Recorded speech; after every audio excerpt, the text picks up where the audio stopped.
Guys, yung finished product natin guys, oh. Wow, sarap niyan guys. Malaking pakpak guys. Tinulang manok guys, maraming gulay guys, mas masarap. Paborito ko talaga maraming gulay guys. Guys, kain tayo guys. Yan ang ulam natin guys, at itong sausawan na patis guys. Sarap na guys, maraming gulay guys, oh. Kain muna tayo guys.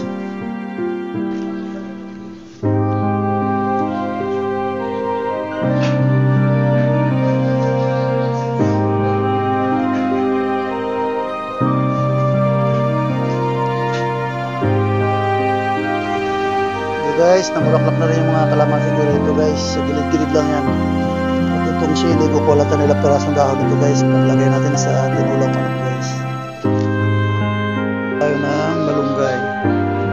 May ilang dahon lang na malunggay. Kukuha tayo dyan. Kung bago ka pa lamang naligaw sa channel ko, paki-like and share at subscribe na rin ng lodi. Hello guys, for today's video guys, pagluluto naman tayo ng ulam pananghalian guys. Ito lang talagang ginagawa ko araw-araw guys, since na nagpiran ko guys. Nagluluto na lang ako ng maulam ng pananghalian para makatulong naman sa pamilya guys, para hindi tayo magiging pabigat.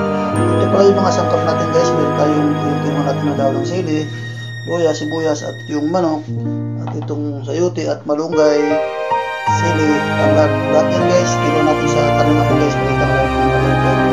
Stay tuned lang mga guys. Palabot lang natin. Hindi na tayo gagamit ng mantika guys pag isa guys, kasi mamantika na itong manok. Mapalabasin lang natin ang tunay na katas na guys. Kapag magkikaya lang natin sa sarili mantika na guys.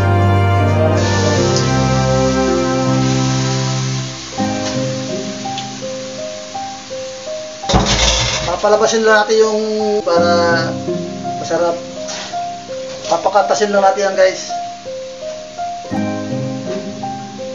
Masarap kasi kapag yung original na patas yung lumalabas.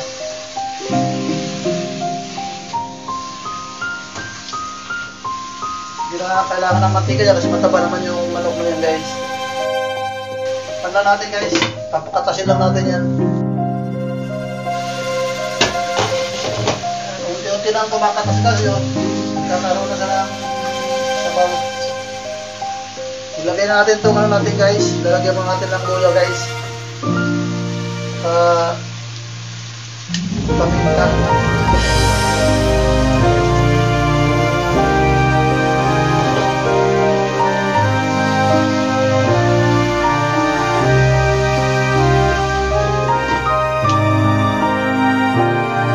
Pagkalipas ng 5 minuto guys, tingnan natin guys. Ayan guys, oh, nagmantika na sa guys. Lumabas ng tunay niya, takas guys.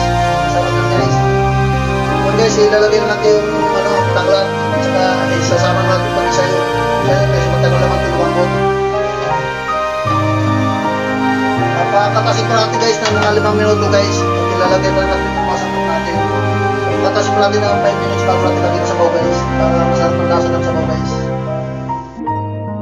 At syempre guys, tinulang guys, masarap yan, may patis na sausawan guys. At ilalagay natin kalamansi at saka sili guys. Yan ang sausawan natin guys kasi masarap sa tinulang manok guys, may sausawan na patis. Tingnan natin guys kung pwede natin lagyan tubig guys.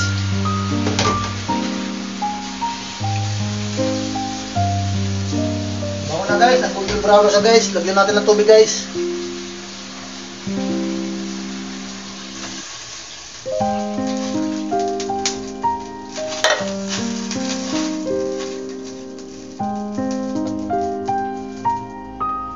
Lagyan na natin ng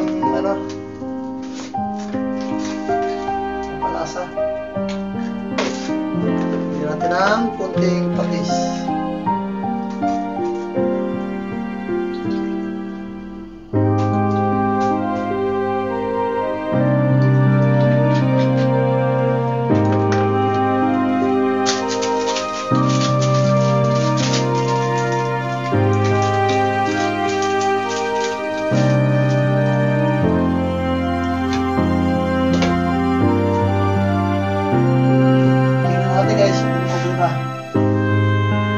Wow! Amoy pa lang guys. Napakasarap na naman guys. Nakakagutom lang amoy pa lang guys. Ganyan guys ang resulta kapag katas mo talaga siya ng katas ng manok guys. Hindi mo makalaman ng mga cubes guys. Wala sa kanya.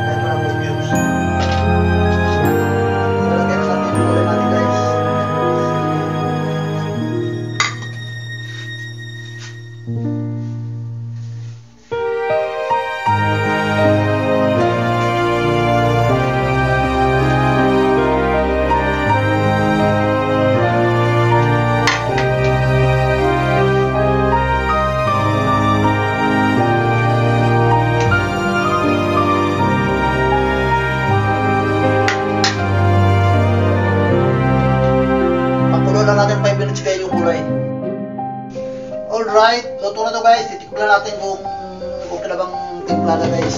Baka matabang or maalat.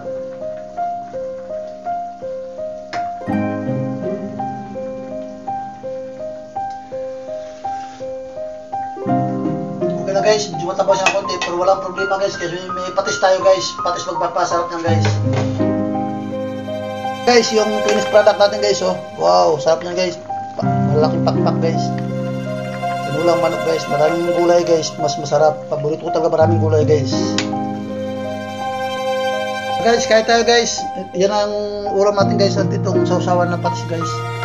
Sarap guys, maraming gulay guys, oh. Yan. Kain muna tayo guys.